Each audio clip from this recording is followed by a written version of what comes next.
Hello everyone and welcome to a new Path of Titans update video. Today we have two new dinos to go over. The Ikea or something like that. I have no idea how to pronounce it. Let's just call him Plesio because he pretty much looks like a Plesiosaurus or the Loch Ness monster. So we will start with this boy because he is pretty shit. You have the normal balanced one, the more thicker defense version, and you have a speed version. I would recommend going with the speed version because the speed is the only thing that makes this dino good. Think of this creature as a Mimus but underwater. Your damage will be very low. It takes a long time to kill something with this creature. It is pretty much, it feels like you're yourself a sea critter, actually, if you play this creature. In terms of abilities, you have a normal bite, you have fisher and scavenger for metabolism. For height, we can have less defense and more swimming speed if you want. We have a barrel wall that makes you move very fast, and a beach camber that allows you to move faster on land. The only time you will use that if you try to move to a certain lake. Lunge is the same as the other legs ability, but it goes even further and it gives you a lot of mobility, and you can use it to dolphin jump out of the water. Very nice. With this you are the fastest underwater dinosaur. The lunge does damage but doesn't go as far. It doesn't make you as fast as the tail ability, which as you can go pretty high with the jump. It's actually insane how high you can go with this. But yeah, that's pretty much it. There's not much to this creature, sadly. In terms of playing it in the ocean, sadly the oceans are not really feeling full. They are not really feeling full of life. To describe the experience, it's kinda like just playing single player and looking for critter, in this case fish, sharks, turtles, all that beautiful new stuff they added. But it's hard to find them because they are not really well spread out in the ocean. Most of the time it will be empty. And considering that there are no other aquatic dinos, you will not really have any interactions with players playing this creature. So I don't really see a reason to play this until it gets buffed in the future and it gets new companions underwater. We have, I think, 2 aquatic new dinos confirmed that will come in the future. A whale-like creature and basically a mini mosasaur. In terms of land, you can move this creature on land, but it's very slow. This is the sprinting speed on land. And the most disappointing part about this creature is its oxygen. It has less oxygen than the crocodile. A crocodile can stay longer underwater than this fully aquatic dinosaur.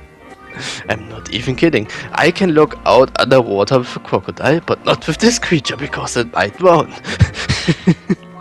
I'm not even joking. It's pretty sad. So yeah, let's move on.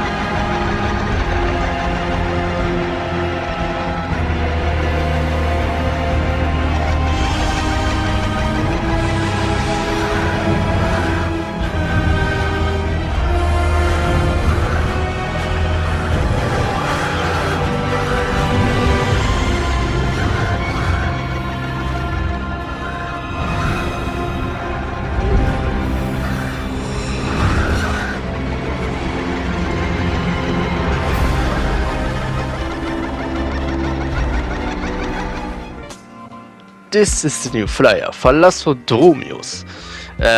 It's basically a Tapiaja, but very big. It's kinda the same size, if not even bigger than the Plesio, which is insane.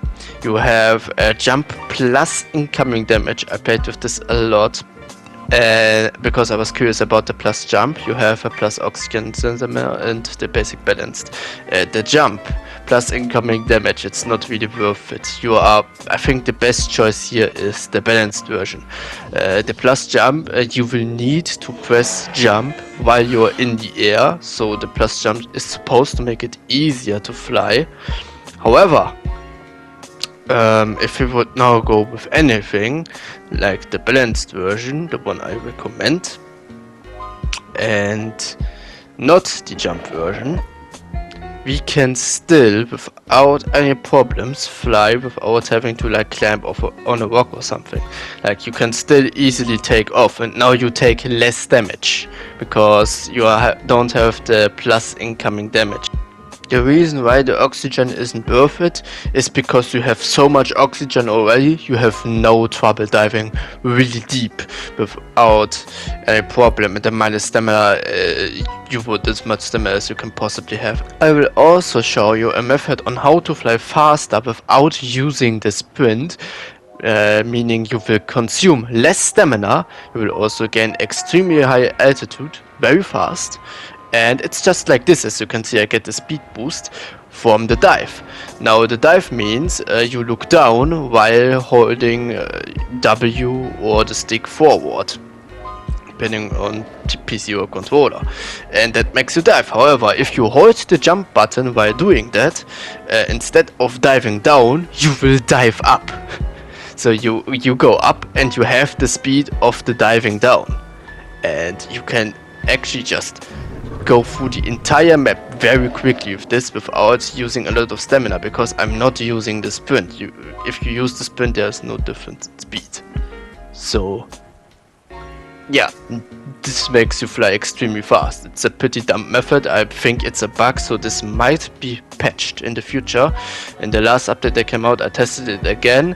It's still not patched, so this still works. However, if you want to go fish and dive in the water, you have to use the sprint, because if you don't sprint, you cannot exit the water quickly again, which is very important if there is another creature in the water with you, like a Sarko, because then you really want to get out of the water very quickly. And yeah, that's the method. Go diving and just look down while holding the jump key and you go speed. In terms of how to play this creature, you have two options. Your damage is very low. There's not much ability wise, so I'm not even going over that. So what you want to do is you either go with a huge group of flyers, like I shown you in the beginning, and you will just kamikaze into them, or you will play the Raven playstyle. In real life, crows stick to wolf packs, and they will look for creatures like deer. The crow wants to eat the deer, but they can't kill the deer. What can kill the deer are the wolves, and this is the same playstyle you want to have here if you don't want to fish and actually eat other dinosaurs. You look around the map to then go and find a predator, and you will be his raven. You will call out positions of herbivores, and you can spam the one call, not just to alert the predator to your location, and with that the location of the herbivores. You can use the loud sound also to kind of mask the sound of the footsteps, and you can try to attack to make sure that the dinos are looking your way and away from your damage dealer slowly approaching. Then you just watch as your DPS does all the hard work, and you will get the leftovers. You will only need like one piece of meat, and you will be full again, hunger wise, because you don't need to eat a lot. So there will be no real resource cost, I say now, for having a bird by your side. Aside from that, if you play with friends, this dino is also amazing as a scout and for growing. Why? It can call out positions of creatures that are dangerous, so you can so your baby friends can avoid those dangerous predators and therefore not get killed, and therefore not lose growth progress. And you can also call out positions of quest objectives, because with you have the bird eye view, so you can easily see where everything is.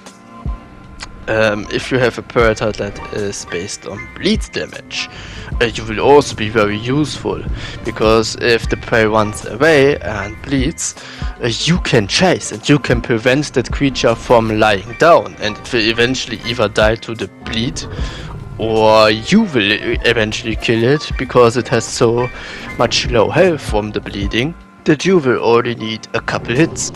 To summarize this whole video, the new aquatic is kinda shit. It needs definitely a damage and an oxygen buff, and the bird is perfectly fine as it is.